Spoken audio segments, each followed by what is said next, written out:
Hello, everybody, and welcome to the Friday Debate Podcast, episode number 5, discussing topics in Android every single week. I am, of course, your host, Joshua Vergara from Android Authority. What's going on, everybody? And I'm joined by our regular panel of co-hosts. We have Joseph Indy, Andrew Grush, and Jonathan Feist. How's it going, all you guys? Hello, Internet.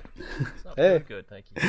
All right, cool. So, as always, the Friday Debate Podcast discusses topics in Android every week, and this week we're going to be talking about Sony. But before we jump into our topic, I want to remind everybody, especially our viewers on the YouTube channel, that you can find the Friday Debate Podcast on all of the different podcast channels, from iTunes to Stitcher to Pocket Cast. So make sure you head on over there. And like I mentioned at the end of our episode last week, we did actually rank on the top 100 of the Pocket Cast network. So thank you guys so much for putting us up there, and don't forget to keep listening and also to review on the different networks that allow you to. That ups our visibility, and we would love to see what you guys think of our podcast. But nonetheless, we're going to go ahead and just jump right into what we have this week. Like I said, we're talking about Sony, and if you've been following our website over the last couple days, you probably heard a little bit of interesting news from them, but our topic will explain that, so here we go. Earlier this week, Sony announced that its corporate strategy for 2015 to 2017 involves taking less risk when it comes to TV and mobile, with the company instead electing to focus most of its attention on areas that it thinks there is room for real growth, like the PlayStation platform, image sensors for mobile and camera, as well as its entertainment business. The bottom line, it seems Sony has lost faith in mobile. What went wrong? What can they do to turn things around? Or are they better off cutting their losses and selling their mobile division just like they did with their Vio PC division early last year? All right, I'm going to open up the panel right now. I want to talk first about what went wrong with Sony. And why don't we start off with if you're a fan of the Sony smartphones, and then you can dive into what you think went wrong with the mobile division over at Sony. Any of you guys can go ahead and start. Hello. I guess I'll start there. You guys Sorry, I was waiting for somebody else to go first. I don't know if I'm a fan of Sony phones because I've never had one. I've seen a few of them. A friend of mine just got the Z3C or whatever, the small one. Which one was that? The small one, the Z3. The compact, right? You're talking about the compact? Yeah, the compact one. So I got to take a look at that for a little bit, and I like the aesthetic. I like the way that they look, and they're high end phones with decent specs. But I think that the big problem is lack of availability. We've discussed this before on this podcast. I'm almost dead sure of it, but you can't find a consistent Sony experience across the whole world like you can with a Galaxy device, or HTC's been doing it a lot more with their HTC One series devices, and you don't see that kind of omnipresence with Sony. And I think that that's their biggest problem with mobile, is they're not in enough places to make a big enough of a lasting impact. You know what I mean? Yeah, well, I mean, the fact that Sony isn't necessarily a wide-reaching company is kind of an oxymoron when you talk about a huge company like it. And I guess the mobile division is one of the few places that they have that problem. But from what I can tell, and we did mention availability before on this podcast, and I think at that time I mentioned that Sony seems to have a big foothold in places like Europe and Canada. But if they're not making money in those places, I don't know, maybe they're actually not selling in Europe and Canada. That's something that seems like a bit of an anomaly to me. But why don't we jump over to either Andrew or Jonathan? Either of you guys want to give your thoughts on what kind of went wrong with Sony's mobile division? Sure. Okay, so as far as what went wrong, there's a lot of factors. I mean, it's easy to say that the whole twice-a-year phone, that they do 2 flagships a year, definitely contributed, and I think that's true. Let's see, there's the fact that the Z3 wasn't really much different than the Z2 at all, probably didn't help. And then obviously we've talked more than once about, limited availability, particularly in the Western markets like the United States. But I think those are all valid points, and I think they contributed. But I think it's more complicated than that. I think that Sony was slow to get really into the smartphone game. I mean, they've been here since the beginning, don't get me wrong. But as far as truly innovating and bringing us something wonderful, I mean, even like display technology, I mean, correct me if I'm wrong, but their display technology was pretty awful for a long time, right? Yeah, I think the viewing angles and it had exactly. a lot of issues. I remember those very well. The early Xperia phones. When was it that they addressed it? Was it Z2, Josh? Yeah, the Z2. It was definitely the Z2. Yeah, the Z2. And so, I mean, it's just little stuff like that. It's like Sony's product looks good. I do not own a Sony mobile device. I've never owned a Sony smartphone, but I have a friend who has the Z2, and I think it's a solid handset. And I've seen others many times, and I like the form factor. I think it's a little boring. I mean, it's in a way. I mean, it's a square. It has sharp angles, and I think that the design has gotten a little better with the Z3, and it's slowly evolved, but it's been a little boring in my opinion, and I think that probably doesn't help. But bottom line, I think it's just the fact that they haven't been aggressive enough. They haven't, even their software. I mean, we can definitely say that it's awesome that they don't add a lot of bloat, and that's, one of their positives. But at the same time, I haven't used it a lot, so you can probably speak on this a little better, Josh. But is there anything like super amazing about their software either, though? Well, I know they have some. Yeah, I mean, their software tends to not focus on Flash as much as the rest, which was always a plus to me. And I always thought that people should be flocking to these Sony phones because they don't sort of punch you in the face with all of their features the way that, say, a Samsung or an LG phone might try to sometimes. And I don't know, while the look and feel of the actual operating system itself could use a refresh, the way that Android used to when it went from ICS to freaking Jelly Bean, and to KitKat after that, I do think that the Sony phones, I kind of disagree with you, Andrew. I don't think that their phones are boring. I actually think they're some of the best made phones that are out there. Well, they're super, super solid. I mean, they are. They're I've always kind of thought, and not just in phones, but just in general, I've always kind of thought of, and some people might take this negatively, but I don't mean it negatively. They're kind of the Apple of non-iOS and Mac world. When it came to their PCs, when it came to everything, they always had kind of that, style that stood out. That was just, they had the durability, they had a sleekness. And I'm not an Apple fan, but I admit that Apple has good aesthetics to a point. And I think that Sony is kind of was the Windows world and the Android's world version of that in a way. And so I'm not saying they're ugly or anything. I just think that there hasn't been enough change in the design link, which I guess was more my point. Well, is that well, right before we did this call, we did sort of discuss what our topic was going to be, like how we were going to go through it. And you mentioned, Andrew, that you didn't think that Sony evolved, or they were very slow to evolve in the mobile space. Can you kind of elaborate on that? Was it really just in terms of aesthetics and design, or did you have even more underneath the surface to comment on?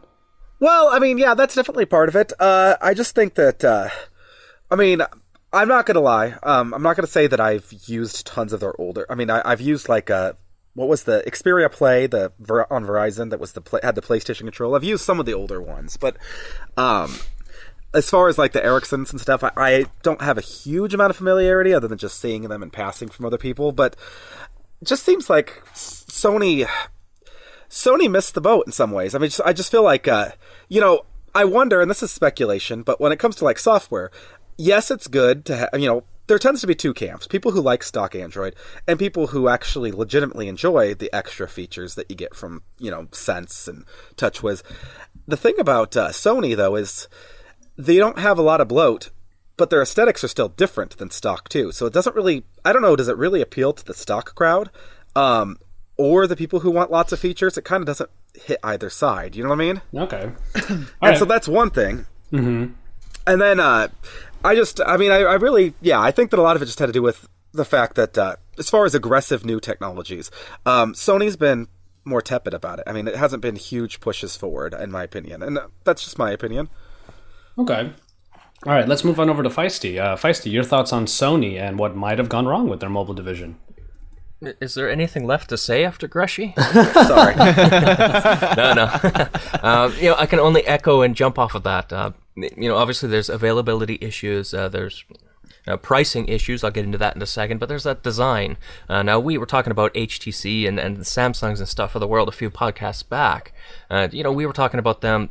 They're innovating. The actual design of their devices. They're going out there, curved displays, all this kind of stuff. And at that time, we kind of applauded Sony for just sticking with it. They've got a design. They haven't changed it much in the last few, and we praised them then. But I would have to say, on the flip side, right now, that's part of their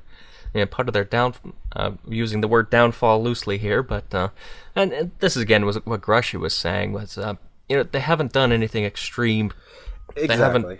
They haven't jumped off any cliffs for us, and that's got to hurt them just a little bit. Well, but isn't there? But for me, I think one of the big things is the price tag. Oh, okay. When this certainly in the United States, this thing comes out, I look at it. Great phone. I'd love to get one. It's a little bit too expensive. A few months later, 6 months, a year, whatever, the price drops. Hey, no, still too expensive. Maybe there's one more price drop, but you know what? Still can't afford it.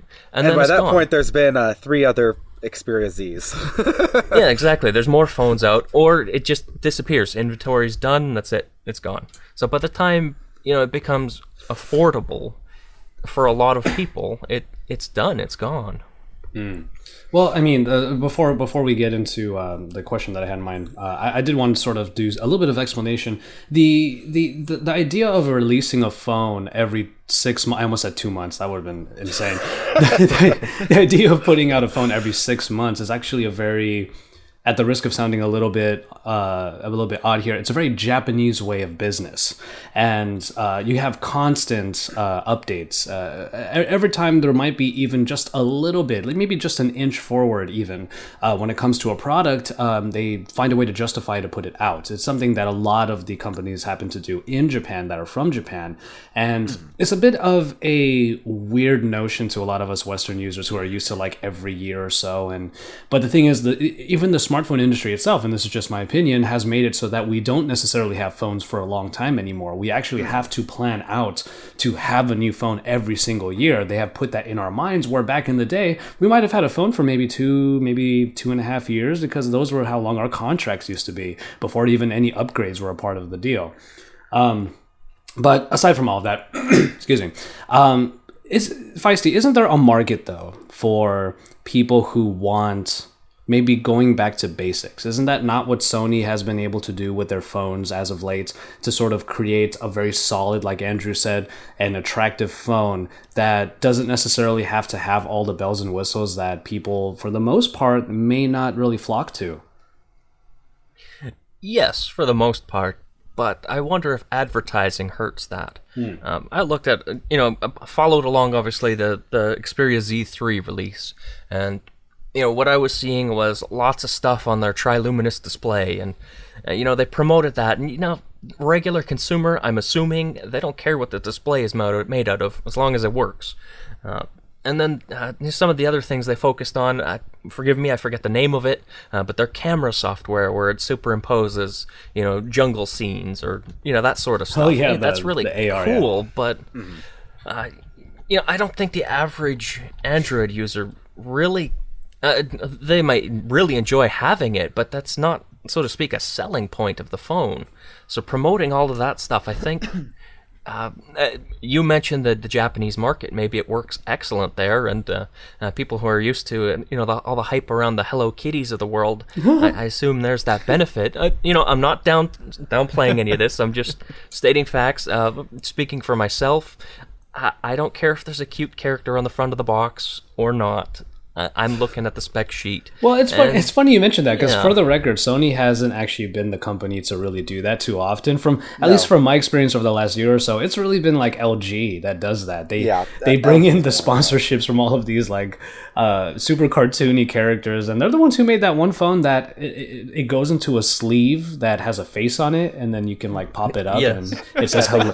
It says hello to you or something. Like I just had like an image in my head of like them getting like, because they are like Japanese, coming getting like an anime character like Ash Ketchum from Pokemon, like I choose you, LG. Like I would never buy an LG phone again. That's just so sad. Sorry, I do have to mention that. And it'd be awesome in a way if he was here, but Matthew Benson's one of our writers. He lives in Japan. He's lived there for like 8 years, I believe, something along that line. And actually, he was talking about Sony the other day, and even in their home market, I think that they're losing a little bit of interest, though. because he was talking about how he doesn't see as many Sonys as he used to. And that's just one man's perspective, obviously. But, we were kind of talking about that, and he said that you could see that even at home, Sony is hurting in the mobile division. It's not just the Western markets. Okay, well, you mentioned that even at home, they might be losing a little bit of their foothold.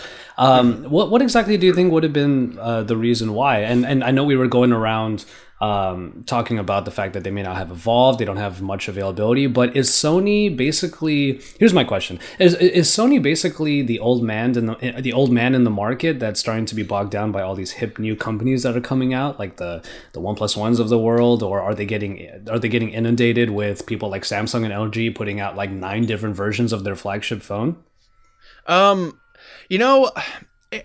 I don't think I would look at it as like an old man in a young man's world kind of thing. I would look at it as like the kid who can't swim at the swim party. Like, Sony has had like 1 foot in the pool and 1 foot out of the pool for all these years now, where they're like, yeah, you know what, we're going to make this huge, awesome flagship phone, but then we're not really going to do a lot with it. We're not going to make it overly available. We're going to make it super expensive. And, we're going to see how long this obviously winning strategy holds out. And, while Samsung and, HTC and, even HTC is losing all, they were losing all that money for so long. Even they were like, you know what, screw this. I'm jumping it all the way into the pool. Let's do the HTC One M7. Let's release HTC Zoe to the Google Play Store. Let's do some good stuff with our mobile, and release the one, because before the HTC One M7, HTC had the exact same problem where they didn't have phones available on all the carriers. It wasn't the same phone. It was like the HTC, it was HTC One, like, MX or something like that on AT&T, and then it was the Evo LTE on Sprint, and then it was like the Sensation on T-Mobile. They were all over the place with this stuff, and then they buckled down and said, no, we're going to do this right. HTC One on every carrier, HTC One worldwide, and now that's a brand that they're building on. And Sony already has the brand to build on, but they don't, they're 1 foot in the pool, 1 foot out of the pool. Like, we want it, but no, we don't. Yeah, we kind of, no, we don't. And now they're like, you know what? No, we don't. We're going to get out of the pool now. So, but something else I wanted to bring up real quick is they've had like a lot of potential to do that flashy stuff that Grushy was talking about earlier. Because they did the PlayStation thing on phones, right? Like the PlayStation Store on phones, and like they were like, oh, we're gonna do great things. We're gonna let you stream old PlayStation games to your phone, like you can with the PS Vita and the PSP, like where you can get old games and play them on your phone. And then that never happened. And there was supposed to be. I remember seeing a demo at one point of someone playing The Last of Us on a phone. Well, that might have been remote play from... Yeah, the remote play. And whatever became of that. Like, that never came to fruition. I mean, it's not like NVIDIA Shield is doing with their Grid, where they're making, like, lots of big-name games. It's available right now, Well, that might be true, but the thing is the Grid is a streaming service, while the remote play requires you to have a PlayStation 4, which I do, and I will say remote play is pretty freaking awesome. Oh, in that case, I was not talking about remote play. I was talking about something else. The PlayStation Store on Android has largely been sort of swept under the rug, at least from what I could tell from the last 2 iterations of Xperia. You don't really get any games that you would recognize from PlayStation on there. You kind of get offshoot Android games that you would find at the 5th page of the games page on the Play Store. Yeah, exactly. Like that, they didn't pay attention to this feature, and now it's a piece of junk, and they wasted a bunch of money and time on it. And I'm sure that's something that was in that business meeting. Like, the place, we're not doing anything with this store that we have on Android. Let's just shut down the mobile division. But the other thing I wanted to talk about really, really quick, I'm sorry, guys. No, go for it. Was Walkman. How the hell have they not been cashing in on that? I mean, that's something that old people and young people, like from, 15-year-old hipsters to 60-year-old, everybody knows the Walkman name. And what do they do with it? They had this huge the Sony Walkman smartphone. Instantly recognizable worldwide. What do? They make it a freaking music app, and it doesn't do anything important. Yeah. That's what the Sony Walkman app is. Like, they could have done so much with it, because, they just partnered with Spotify, right? For their PlayStation Music a couple of weeks ago. Why not call that Sony Walkman music service and put it on the phones too? And give people something to like Grushy said, there was no wow factor there. And that's all of their attempts to create a wow factor were just so mild and tame and not wowy at all. So that's something else I think probably contributed to it too. Is just, you know, like they have these awesome names and these PlayStation, Walkman, and what do they do? You know, when they try to bring it to mobile, they screwed it up royal, and now it all sucks. Hashtag Wowie. That's what we're going to use sometimes in the future. Gretchen, didn't you guys when we all went to CES? Didn't you guys get a look at a Walkman iteration when you were at the Sony booth? Yeah, there is a Walkman. It's like $1,000. What? It's like $1,000. It has some. I don't know off the top of my head, but it has like a really advanced audio quality that makes it like super awesome. Is all I know. I don't know. You know, I'm not super into sound that way. I know basic stuff. All I know is that Wowie. Yeah. The basic idea of that guy is that it can play 192 kilobit FLAC files, so high-res audio. Oh, okay. So nothing for nothing for Thank the you for general retaining consumer. information, because I did not. I remember writing about. Well, you wrote about it. That's why. I got to write about it. Yeah, you got to see it. I got to write about it. Yeah, I just looked it up. The guy who saw it's just like, okay, and then I saw it. I mean, you know how CES is. I mean, for those who haven't been there, obviously, most of our audience or all of our audience. I mean, it's so crazy. You have so much going on. You don't have time to fully absorb things. You just kind of get the highlights. Yeah, for sure. You know. Okay. Well, so there is a Walkman iteration, but I guess they're making it more of like a boutique brand in a way. It is. It's supposed to be the best of the music experience, like he said, and it's cool, but I don't see anyone paying. It's $1,200. I just looked it up. Ugh. Who's gonna buy that? And it has Jelly Bean. Just saying. My god! Just saying. Those I know that's not expensive the Lamborghini phones. You guys remember those Lamborghini phones? They're like $22,000 phones. Runs gingerbread like mother effer. I've actually seen and held the Darcy and I when we went to China a few weeks ago. We actually went to one of the electronic stores in the airport, and they had the Lamborghini phone right there, and I held it in my hand. I don't want to hold it anymore. Like it's a weird looking phone. Like they put way too much into it. But anyway, okay. I love that we brought up Walkman because I actually want to put this question out there. And I already mentioned that I was going to ask this question. So Joe moaned for a second or groaned for a second. They're like, oh, I'm not going to have too much to say about it. So I'll let you answer it first. What Sony products do you have? Like if we're going way past mobile now, Sony is a huge company that has their foot in so many different doors. There's got to be at least one kind of Sony device in our houses or that we use. And apparently Joe may not have one. Is that true? Yeah, he does. Not a damn one. You do, Joe. Do? What are you thinking? PSP, what? buddy. Your PSP. Oh yeah, that's right. The PSP. That's right. I have a used PSP from 2005. That's the last. It still Sony counts. purchase. It counts. You're right. I apologize. I have one Sony device, Josh. It is a PSP. It is green. When's the last time? That's it. When's the last time you played that thing? Dude, like 3 days Recently. ago. Well, really? What are you playing on your PSP? Final Fantasy 9, dude. Like I've been trying to beat it, but the last boss is cheap and stupid, so I put it down. Apparently, I know what Sony products that you have and you don't. I don't even think of PSP as a Sony product. I think that's part of the problem is that they, and not to go back for where we're at, but I was talking about Wow Factor, and then you mentioned the PlayStation brand. I just feel like they kind of stepped their toes into all of these things, but they didn't go far enough. I mean, what's Josh? You probably know what's the name of the streaming service that they have on the PS4 and I think now on the Vita too. I haven't uploaded the update, but the streaming service they have now for PS3 games and stuff. Well, it's pretty much from the PlayStation Store, and there's I think a specific name for it though, isn't was there? it PlayStation Now? Is that the one? Yeah, maybe or plus. Like it could be that one. Yeah, it's anyway. I'm not exactly what you guys are talking about. Is what I was talking about earlier when you guys thought I was talking about remote play. Yeah, it should be. I agree with you. I was talking about that. What you're talking about now is what I was talking about. Yeah, leveraging that on mobile would be a huge deal, a huge win. That's the kind of thing I'm kind of talking about. Sony's been very,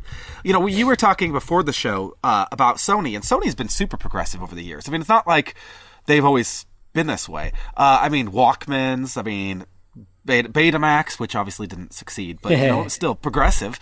Betamax was awesome, man. Betamax was better than VHS. I'm just saying that now. I'm sorry, VHS sucked. But anyway, on to point. They have all these great technologies, but for some reason they just when it came to mobile, they didn't get aggressive enough with it. Well, see, that's the reason why I think of Sony as the old man in the young person's game, because they came into this industry where we pretty much knew what we were going to get. In smartphones, you're going to get a good processor, or in a flagship, that is. You're going to get a good processor. You're going to get a particular screen. You should have a good camera experience. And Sony has been doing that for a long time in the feature phone category with their Sony Ericssons, which I freaking loved. But once they jumped into smartphones, it was kind of already established. Meanwhile, in all these other markets that they have, like Betamax, DVD, Blu-ray, PlayStation, they were pioneers because they thought outside the box and fulfilled a need that people wanted that wasn't there yet. That's why I think they are the old man in the young person's game, because the smartphone industry has been established for a while now, and Sony just gives us exactly what they know we need, but maybe they don't go too far. And I don't know. To me, that's a benefit. Like, I would look to Sony as the brand that I go to when I just want the essentials: a micro SD card slot, really good build quality, a nice screen, especially after they enhanced it, and a really good processor. But I don't know. Maybe our users really need something flashy, like you were saying earlier. Well, I have a quick question for you guys, real quick. Like, when you look at all of the other places they compete, who were their competitors? Like, you look at the PlayStation brand, who are their major console competitors? Like, what, Nintendo and Xbox, right? Yeah. And then, like, you look at, Betamax and DVD and Blu-ray and all that stuff. Who was their big competitor? Like, can you guys name their competitors in those other areas where they excelled a whole bunch? Laserdisc. Yeah, exactly, right? And then, like, you look at their competitors in the smartphone world and in the laptop world, because I know, Josh, you wanted to transition to this eventually. Yeah. But, you look at the Sony Vaio, and then, like, who are their competitors here? Like, freaking everybody. Yeah, that's what I mean. On the laptop side, you got, like, Dell and Alienware and Asus, and then Asus ROG, which is like a whole different thing that they do. And then in smartphones, Samsung, HTC, LG, whatever Google's doing with whoever they're doing it with, Asus. They have a whole bunch of competition. You guys think it's like, it could be likely that like the market is progressing too fast for them to have an original idea and move through? Because, you look at, like, the Walkman brand that they tried to bring, that could have been seriously revolutionary, but then, other companies beat them to it. And then, you look at, the PlayStation streaming, and then, NVIDIA kind of beat them to it with Grid. It's like, do you think the competition could be moving too fast as opposed to them being too timid? Well, that's what I'm saying. I think there's too much competition, and I think that was my main point. I mean, maybe my old man analogy wasn't necessarily correct when I was trying to describe it, but that's exactly what you're saying right now. Is exactly what I'm thinking. They're in a market that has already been so inundated with all of these other companies that they just can't really stay afloat. And now I'm back to Joe's analogy. But we one thing we're not even thinking about is why. I mean, think about it. Why did they let it get there? Sony was a king. If they would have entered early, like back during the HTC, the G1 era and stuff, they could have ran the show. Why didn't they? And Speed. I think it comes down to the fact that we were talking about all these great things that they've done and all these innovative things they've done. Sony's everywhere. They have, compared to even some of these other companies, don't get me wrong, Samsung does a lot of stuff too, but Sony has done so much. Were they really, was mobile an afterthought? I think that's what it comes down to. It was an afterthought, I think, and by the time they realized that it shouldn't be an afterthought, I think it was too late, which is kind of my, me going back to the whole, I thought they were slow to evolve. I think that's really what I was trying to get, and I couldn't think of it at the time, is that they were slow to evolve in mobile, but not elsewhere. And the reason was because they were focused on elsewhere. They were focused on, the PlayStation brand. They were focused on expanding the Bravia, lines for monitors and, televisions. And I think that they didn't realize the potential of mobile maybe until it was too late. That's just a speculation, but if you think about it, it would make sense. And, once you get behind, it's hard to catch up. Yeah. And their early phones were not that good either. Like, it was like the same thing, that like early, pretty much anybody else, just bad hardware, not really good software. And then they finally came out with the Xperia brand, like just a few years ago. Yeah. After smartphones, like Josh said, had become a thing. It's just... Joe, did you have those classic Sony phones from back in the day, the Ericssons? No, it was one of those things I always wanted one because the design was always really nice. But again, they were never on the carrier I was on, so I never got to try one. But I mean, I remember the specs weren't that good. I remember like they were being compared at the same level as like the old LG Optimus phones before they started, before they did the G thing where it was like mid-range, low range, like mid-range specs, regular prices. But I don't remember like them ever being like considered along with like the HTC Evo 4G or the Moto Droid or those other big name phones. I don't remember Sony ever being a part of that conversation, but I do remember Sony being there somewhere. Okay. Speaking of classic Sony, yeah, go for it. I may have not had an Ericsson. I told you I didn't get into their phones. You know what I did have though, and I wonder if any of you. I'm a little bit older, but not a lot older than you. I wonder if any of you else had it. A Sony Clie. I remember the Clie, yeah. I had a Clie. I think the model was... I don't even remember. It's been a while. It ran on Palm OS 3.5, I think, originally. So it was like 2001. I think it was the T series. That sounds right to me. Anyway, and I thought they were great back then, and it's... Sony's done almost everything Sony's done. I've been a huge Sony fan for a long time, but we were talking about how much Sony products you own. I really own very little now outside of the PlayStation brand. I own nothing outside of PlayStation. Really now? Okay.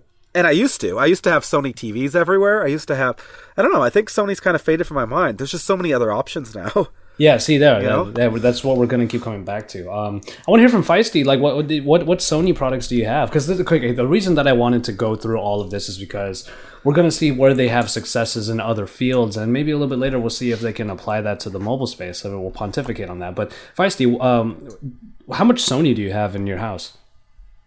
Well, just like the other guys, but talking about the Sony devices in my house is a trip down memory lane. I have a Sony VCR. It's a great VCR. It's 15 years old. It still works wonderfully. Holy crap. Wait, are you still using it today? Like, well, it turns on once a year just for the sake of turning it on to see if it still works. But yes, it's still hooked up. It's my clock. Yeah. But I can never figure out how to set it.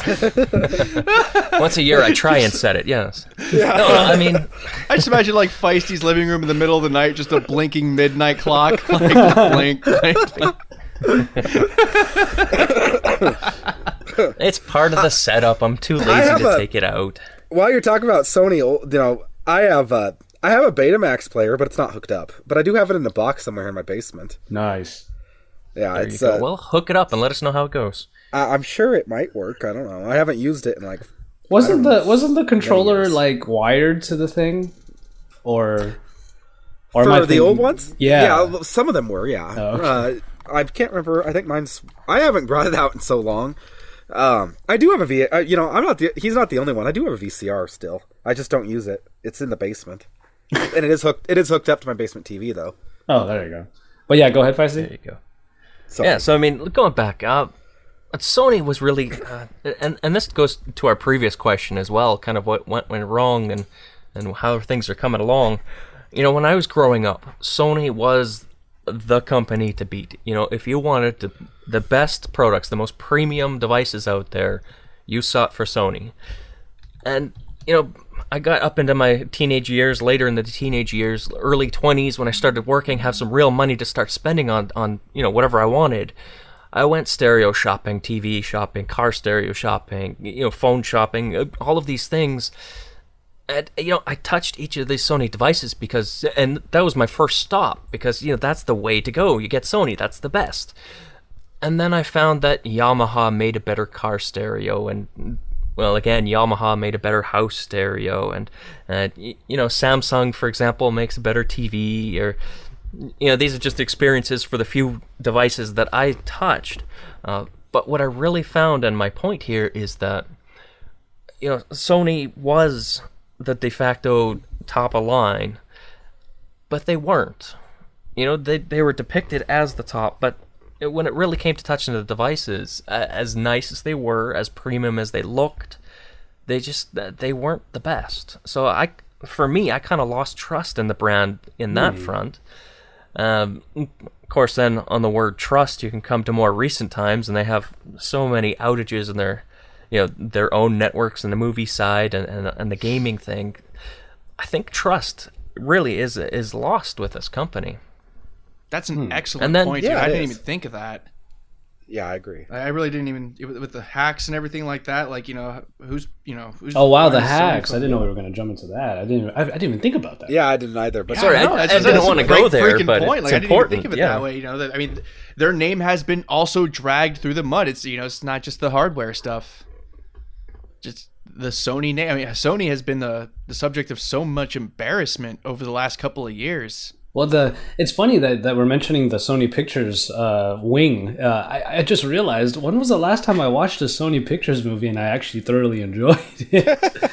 It sure as hell wasn't The Interview. Holy crap! or the new Spider-Man. I didn't see it. I heard it wasn't that good. So Oh, the interview, you mean? no, the new Spider-Man. Well, they were both pretty terrible. I'm not gonna Yeah, lie. so I But never, you know what? Okay, never got into it. I will say, okay, very, very much a tangent, but as much as Joe doesn't like the interview, I laughed. I still laughed.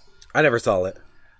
But yeah, I mean, it's interesting that you mentioned like the lack of trust. I don't feel like I've lost that. I guess. I mean, okay, here we go. Joe's gonna Fanboy. be all like, no, Joe's gonna be like Mr. Hipster Man again. Like, I grew up with Sony, and I remember I'm a very nostalgic kind of person, and I absolutely adore what they did back then. And I always look back with very fond memories, like the Sony Ericsson brand. I had the Sony Ericsson T610, the T619, the first Walkman phone, the W800, and then when they upgraded it to the Slider edition, which was amazing, the 850. And I would listen to music on those. Those things were like my lifeline because music really meant a lot to me back then. Still does, but I mean back then. Let's see, we had a Sony big screen TV, the old fat models that had to come with the stand. and I remember those. Yeah. Yeah, and we had that for forever. And PlayStation 2, that was my first foray into like console gaming, like real console gaming, because the one I had before that was Nintendo, and then I stuck with mobile after that. Wow, I must be same here, way yes. older than I thought. Wait, what was that? Greshy? I said I must be older than I thought. Your PlayStation 2 was your first major foray into I know. I'm sitting here like NES, SNES. Oh my goodness, I'm more hipster than Josh right now. Oh, actually, you know what? You just reminded me. I did have an N64. My bad. I did have an N64 before that, but the earliest one that I had was a Nintendo, and then Game Boy became my ecosystem after that. Okay, so you're not completely. Yeah, I'm not hopeless. Yeah, there's a little bit of hope left for you. Okay. I do regret. My Nintendo is hooked up in my bedroom right now. My Nice. regular Nintendo. Well, I do regret not Next to the having Super Nintendo. I do regret not having a Super Nintendo. I will say that much. I never ever owned one. But yeah, it was Nintendo, then mobile, then portable gaming, and then N64 and PlayStation 2 after that. My God, you lived a deprived life. I know, dude. Holy I crap. don't know. I don't know how I could deal without my Super Nintendo. Like I said, I still bust it out from time to time. Yeah, I think Super Mario RPG Legend of the Seven Stars. hell yes, so good. It was made by Square, and it was the last collaboration before they had a falling out, basically. Mm-hmm. And it was Until pretty much Kingdom Hearts, my- anyway. Well, yeah, but that was a long time later. And Yeah. it's absolutely my favorite game. I've played that game so many times over the years, and I know I'm an adult now, so I should probably be past Mario. But heck no, Well, my Sorry. favorite video game character of all time is Mega Man X, and I think I've made that very clear over the last couple of years. But yeah, so I had that, and then I moved to the PlayStation 3, obviously. Now I have a PlayStation 4. My Bluetooth extra bass, like large form factor headphones are Sony, and I don't know. I still have the faith in them. I understand where there are some caveats with their products. Like, for example, the Bravia TVs. They really, really up the refresh rate on those with their software so much that movement on those TVs looks absolutely fake. Like, it's weird how they do that. yeah, I agree. And then the PlayStation 4 has its own somewhat issues. Online gaming is not the best for it. The PlayStation 3 looked like a piece of crap. I'm just going to say that out right now. I didn't think that design-wise the PlayStation 3 looked good at all. Which Really? Is, yeah. I didn't mind it. It was like this weird bloated mess. Like, that's what I thought it looked like. Well, did you have the original? Yeah, I PlayStation 3 did, Or yeah. the? See, I have the slimmer model. Oh, got it. Joe's over there with his Xbox. Not the one that looks, not the one that looks like the George Foreman grill. Yeah, exactly. That's what the PlayStation 3 looks like. So I mean, I don't know. I still love Sony, and it pains me to see that mobile is not going to be a big like future for them. I suppose that's what they're thinking, but because so much of what they've made on aside from just mobile has been so great, and in my opinion continues to be. So you do have a PS4, huh, Andrew? Yeah, I do. Oh yeah, that's right. What are you playing right now anyway? Right now nothing.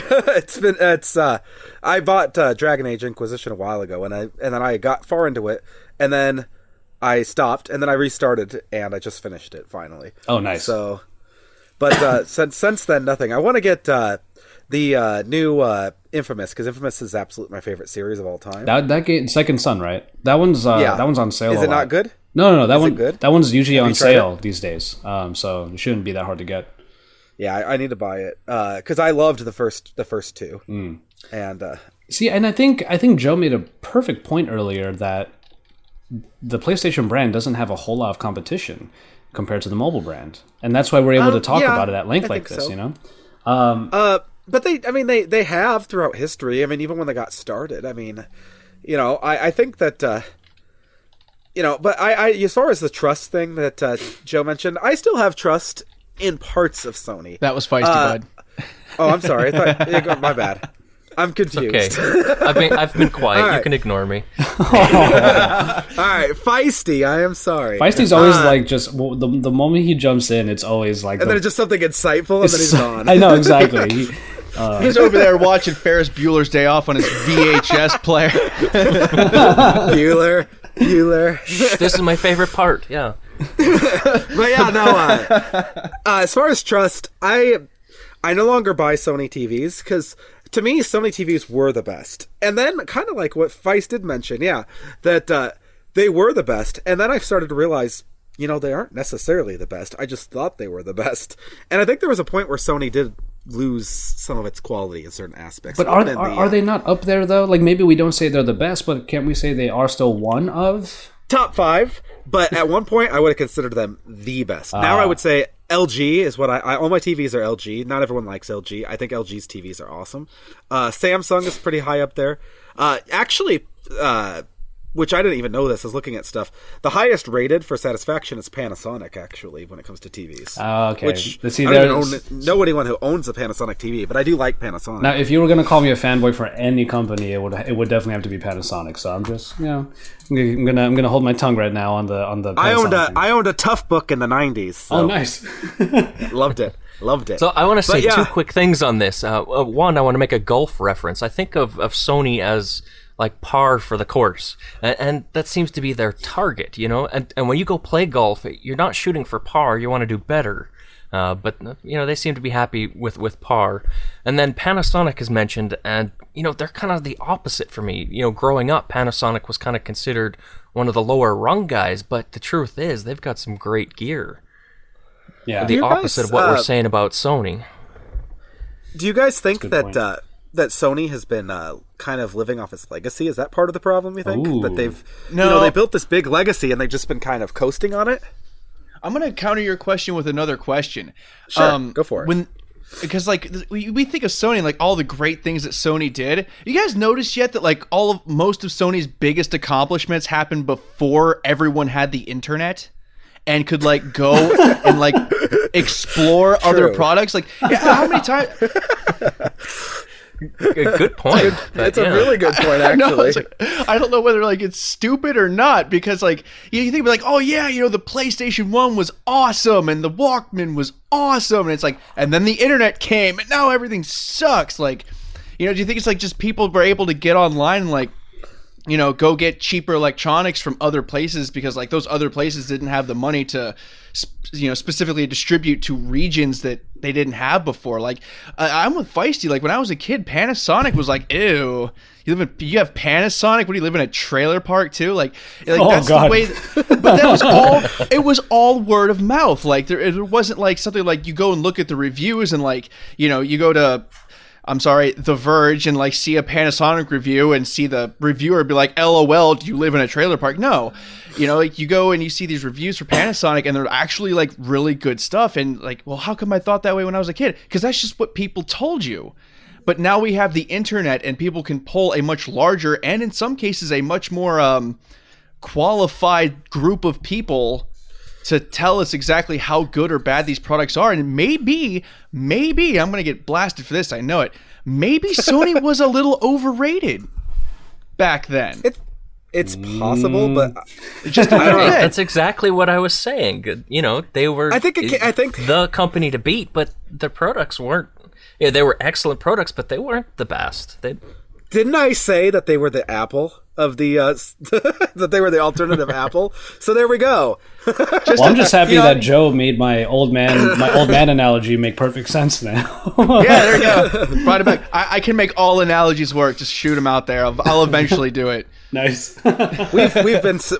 We've danced around so many topics here during this particular. Oh, I love it. This might be my favorite episode so far. Yeah, we've kind of went everywhere with this particular topic, but that's not a bad thing. I mean, I think we all have long histories with Sony. I mean, that you have to say. I mean, who hasn't used a Sony product? I mean, maybe you don't have them now, but I mean, all of us have used probably multiple Sony products. Dude, I was a Square Enix fanboy growing up, dude. PlayStation 1 and 2 were my crack, and then they dropped the exclusivity, and I went over to Xbox. But I mean, dude, if Final Fantasy were still PlayStation only, I would own way more PlayStation things, like, for sure. Here's the level of my commitment to Sony at one point. I owned a mini disc player. Oh my God. I owned a mini disc player. Josh, I mean, come on. Josh, you need to take off the hipster crown and mail it to Grushy. He wins this week. You could walk in with all of like the 1980s Chucks references you want. Grushy wins with the mini disc player this week. Nice. That is the hipster reference of the week. I thought it was great. I was like, MP3s suck. This is so much better quality. You guys are stupid. I have a mini disc player. They're awesome. I can record things off the radio with this model. It was like $130. You listen to the radio. It was great. Oh man. Yeah. It was awesome. Dude, you remind me of that I don't even episode know what of, happened to it, to be honest. The other day, I was cleaning, though. I was going through some boxes in the basement, and I found a bunch of mini discs. And I was like, I think these go in the trash now. Oh my God! Oh man, right along with that moped, things you don't want to admit that you owned. I owned one of those too. You want to fight? No, I'm kidding. I didn't own a moped. Oh man, you reminded me of buddy that of mine episode just of took his The Big Bang Theory when Sheldon was like, "You're gonna regret buying that iPod when the Zune comes out." Like, yeah.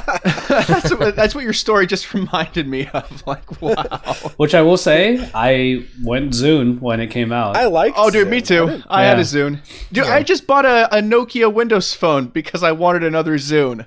All right, should we bring this back to Sony? I will go ahead and do that. We are coming up on our last about 15 minutes of the podcast, which brings me to the final question. We have talked about very fondly, at least, of our memories of Sony and of the various products. I think I might have the most Sony products that I'm actually still using now.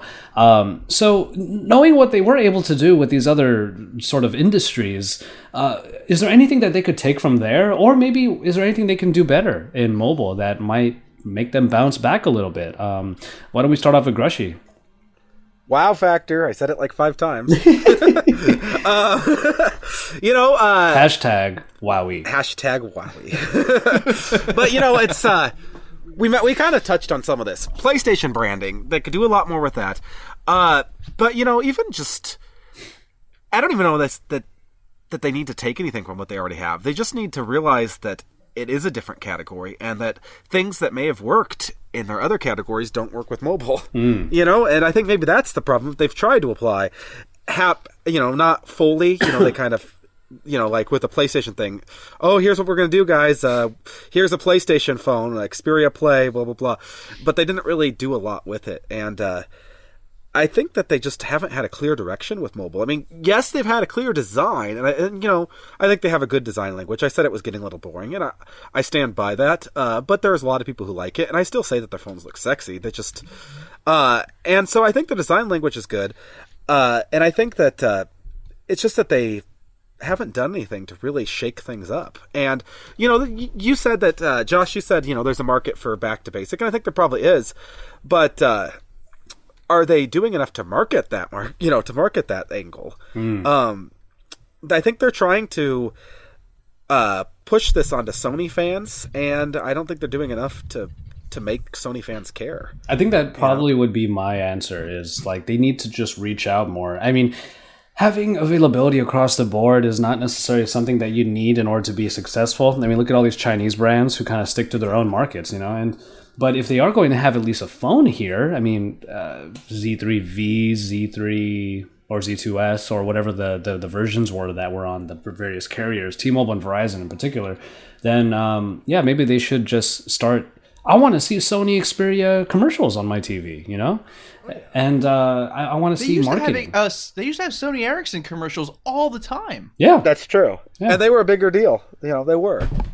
Yeah, for sure. And I think that would be probably the first place to start. That's at least just my answer. That's my big thing, because we're seeing PlayStation freaking commercials like every day, greatness awaits and stuff like that. So has anyone here besides the internet seen any kind of advertisement, magazine, billboard, anything for Sony? For the mobile. Oh, for mobile? No. For mobile. No. Not in America. I have not. And I think that's part of the problem. Now, we're all from, Feisty's Canadian technically, but we're all from the North America, or we live here anyway. And as I kick Feisty out of the call, no kidding. So we all represent a certain angle that may not be accurate. I mean, like when we were talking with Android One, it's accurate to our markets, but it may not. Some people who are listening to this might be like, well, that's not true here, and wherever they're at.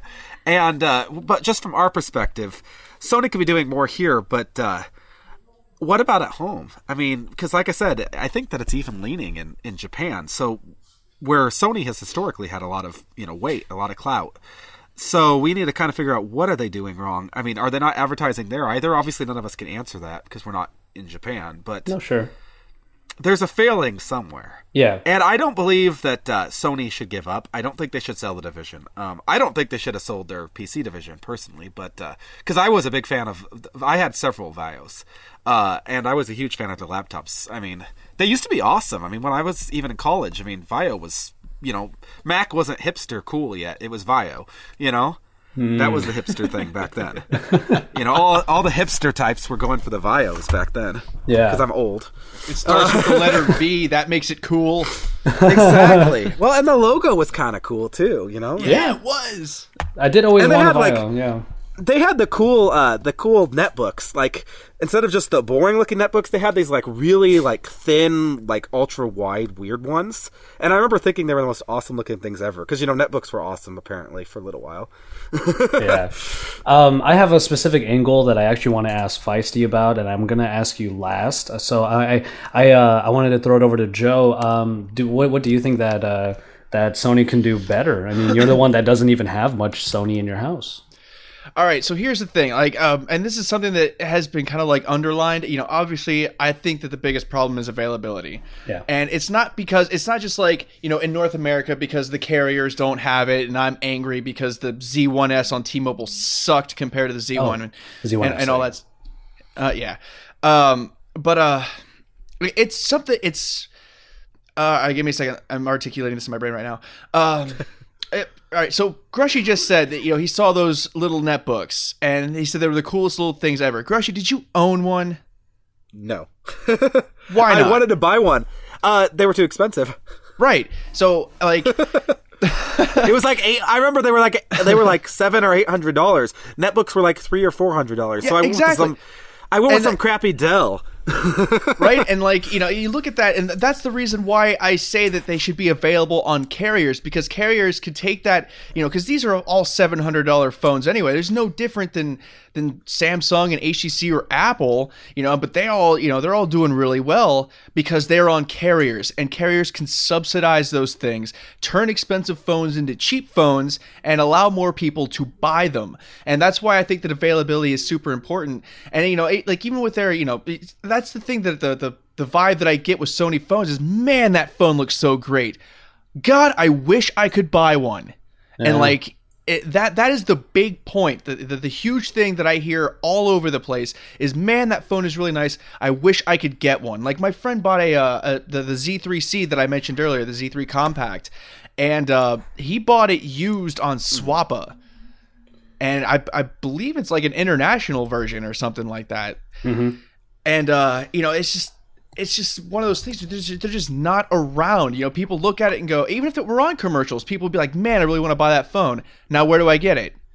And the answer is Cricket, because no one knows where to get it because it's not available anywhere. Well, I mean, you can go to Sony's website and buy them. Yeah, but then it's the full for premium price. $700. Yeah. Of course, of course, there is the Z3 on T-Mobile, and there is the Z3V on Verizon, so there is availability. But are they advertised well? I don't think so. Yeah, they go hand in hand. I do feel like, and Joe brings up a very good point. I think in our history of ever having Sony products, there's never been a budget Sony product ever. No. It's. Well, you got the impression that which is kind of what Apple does. You get the impression that it's worth the money because it's the best, even if it's not really the best. We've been told it's the best, and even back then, I have a fond memory of Sony stuff too. But was it necessarily the best? No, there were other good stuff, but we were conditioned to it. It was the brand that we knew to trust, and I still think Sony builds good products in many ways. But it came down to the fact that. We were willing to pay that amount. But I think consumers, and the internet probably has contributed to that, consumers aren't willing to pay that anymore. They would rather, this might only last me 4 years, instead, if it's a TV or whatever, instead of 7. But that's fine. I just saved $400. Yeah, I guess so. And I guess, we could, not to go political, but we could, blame the economy on some of it too, I suppose. Sure. So it's good that you mentioned it the way that you did, Grushy, because Feisty, you mentioned right before our podcast, when we were sort of discussing how we were going to tackle the topic, that you brought up Android TV. And what I wanted to put out there was, you can of course go into what you think Sony can do better for their mobile division, but I just wanted to pose this idea. If Sony at CES made it clear that they're going to go all in with Android TV for all of their Bravia sets, and this is just pretty much pure Android TV we're looking at, they just injected Google's own operating system and interface into their TVs. Do you think that could be a route that they would take with mobile? What if they went all in with Google and just made stock Android what they do, and kind of cut their losses, cut their costs when it comes to their proprietary operating system? Do you think that going all in with Android on their Xperia lines might help? That is a tough one to answer. It's certainly, I think it would help a lot if they also introduced lower end phones. As long as they're going to continue to promote themselves as having premium phones, I think they have to have their own OS to match that premium nature. All of the budget phones, sorry, I'm going to make some generalizations here, but the budget phones run pure Android. The premium phones run a premium experience Android. So I guess the philosophy from the TV division probably wouldn't help the mobile division, you think? I'll speak to the hardware here. There's definitely room for them to grow. I mean, we look at Samsung over the last 3-4 years, they skyrocketed to the top because they had the gamut of devices. They had low-end stuff that, could make the bulk of their sales, and then they had the high-end stuff that, brought up the appeal of the line. But the sales came from the lower to mid-range devices.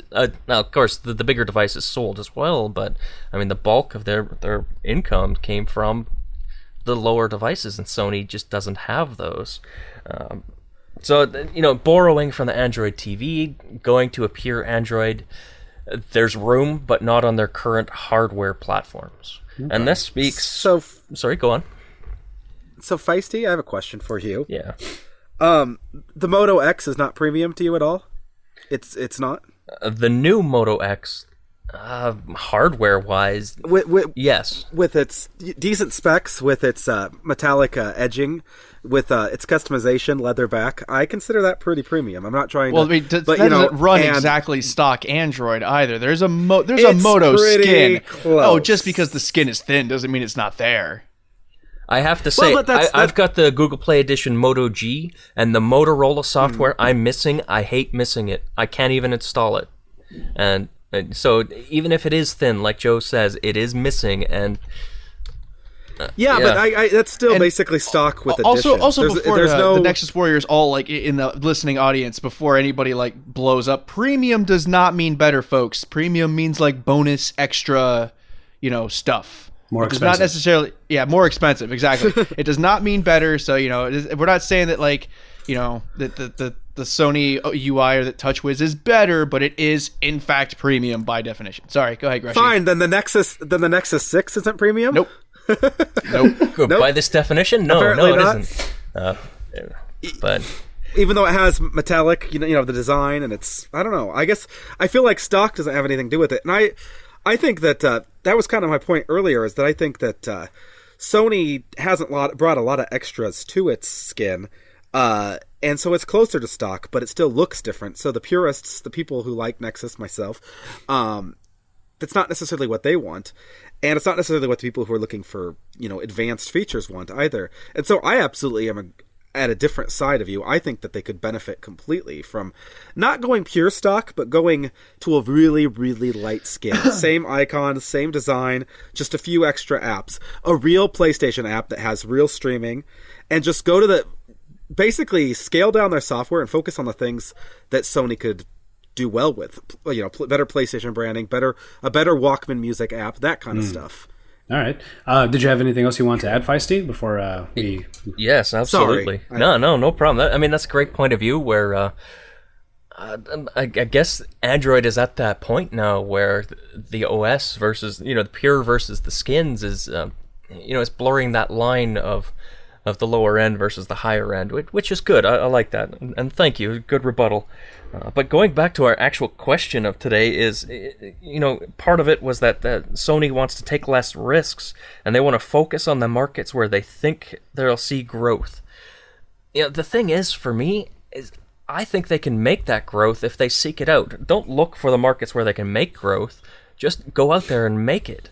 And that goes specifically for mobile. I mean, they're focusing on one type, the kind of the premium device where they think they can make an impact, where really they just need to go all in, spend money to make money, if you will, and just, do it, own it. They own PlayStation.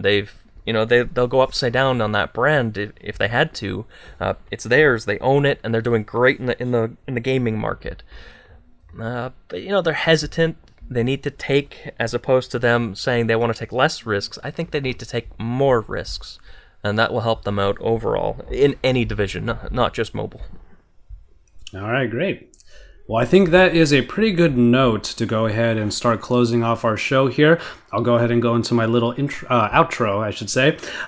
Remember to listen to the Friday Debate podcast every single week on, of course, Friday, using all of the different applications that you use to access the podcast channels. You have iTunes, Stitcher, and like I said before, Pocket Casts. And I want to thank our co-hosts once again, Joseph Indy, Andrew Grush, and Jonathan Feist. Today we talked about Sony and where things may have gotten a little sour with their mobile division because it's become clear that Sony is not going to, as they said, take risks as much anymore in the mobile division, which for a couple of us may have made us a little bit sad, or it may have made sense to a couple of us. Me personally, I thought that I always have faith in Sony, and personally, I do take a little bit of sadness from that particular piece of news. But we went at length here, and we also kind of went off tangent for a little bit in the middle. I hope you guys enjoyed this episode, though. It's certainly the most fun I've had on the Friday Debate podcast thus far. But nonetheless, keep it tuned to Android Authority for our podcast and for all of our content.